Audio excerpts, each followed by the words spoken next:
এখানে মাথা দেখতেছে না, এখানে একটা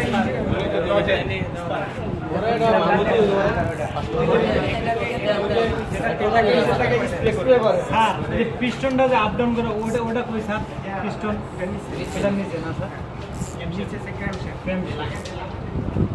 এই দিক দিয়ে বাতাস ঢোকে, আর এই যে এখানে আছে, এখানে একটা আছে নজেল আর একটা আছে কয়েল, মিটার। এইটা চলে আপনারা মেসের মতো এটা আগুন লাগায় আগুন না।